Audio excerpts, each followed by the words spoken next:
Salut, on va parler de Westwind Moto.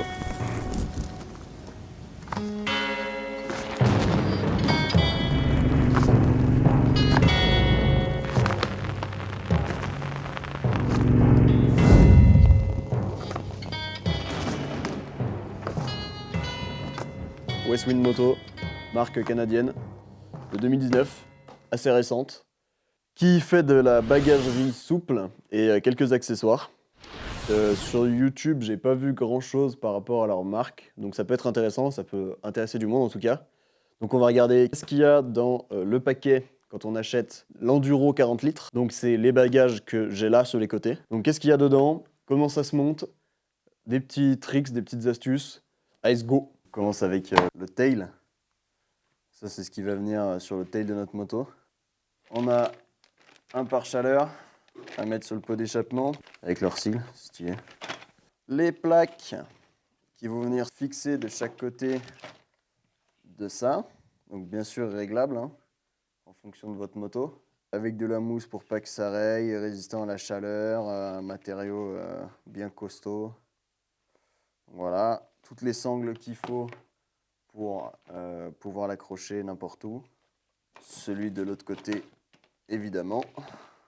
Voilà, la même chose. Left pour la gauche.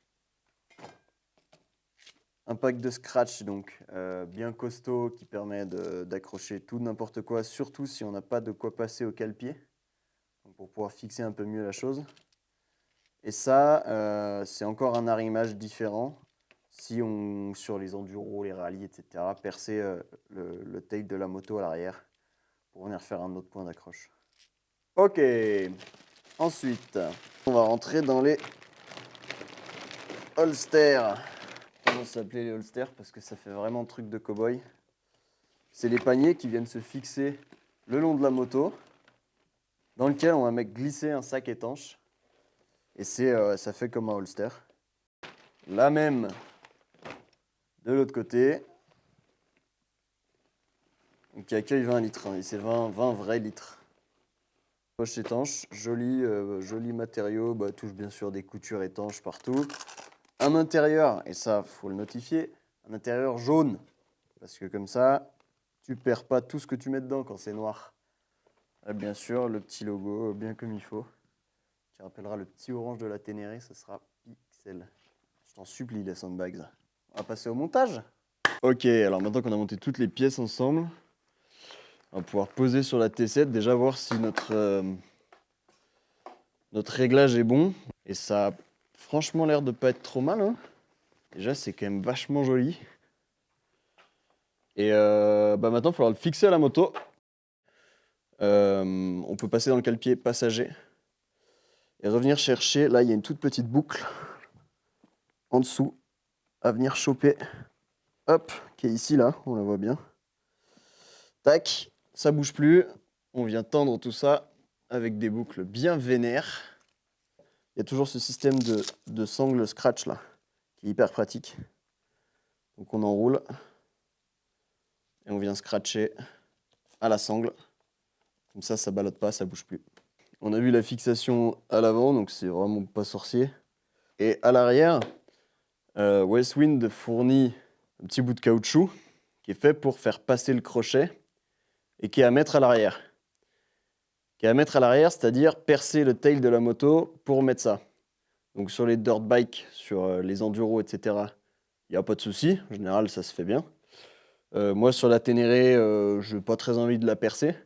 Du coup, j'ai essayé de trouver un petit tricks sous le support de plaque. On a plusieurs vis comme ça, toutes petites.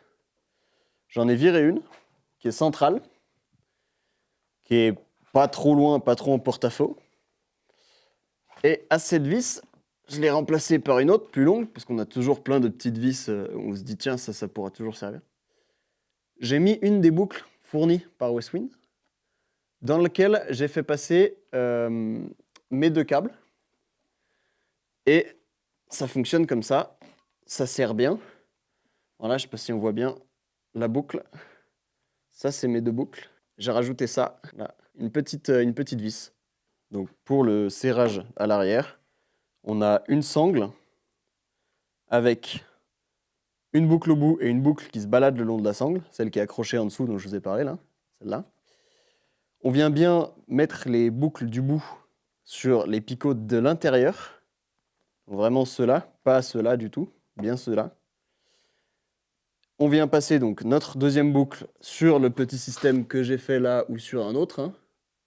Voilà. Et on vient tendre sur les côtés, comme ceci. Voilà. Et ensuite, on va pouvoir rouler nos sangles comme à l'habitude. Pour l'installation de l'Enduro 40, du coup, on est bon. On va aller rouler un peu si le temps se maintient. Peut-être pas faire du chemin parce qu'à mon avis, ça va être bien gras. Mais on va essayer de voir un peu, puis shooter un peu aussi dans un autre environnement que le garage. C'est pas très joli là. Allez, let's go, on y va.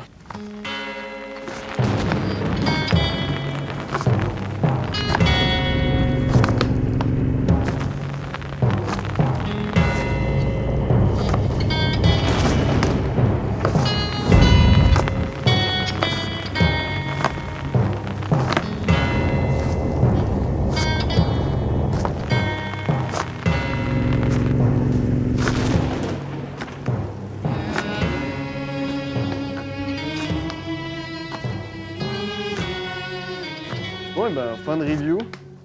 Après, c'est pris bien comme il faut la flotte en allant shooter.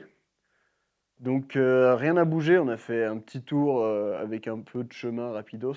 C'est étanche, pour de vrai, parce que du coup, j'avais pris ma caméra et mon matos de vidéo dans la Enduro 12 litres, donc que j'ai mise à l'arrière entre les Enduro 40, mais qui peuvent aussi très bien être mis en tant que sacoche de crash bar ou choses comme ça. Tout est modulable.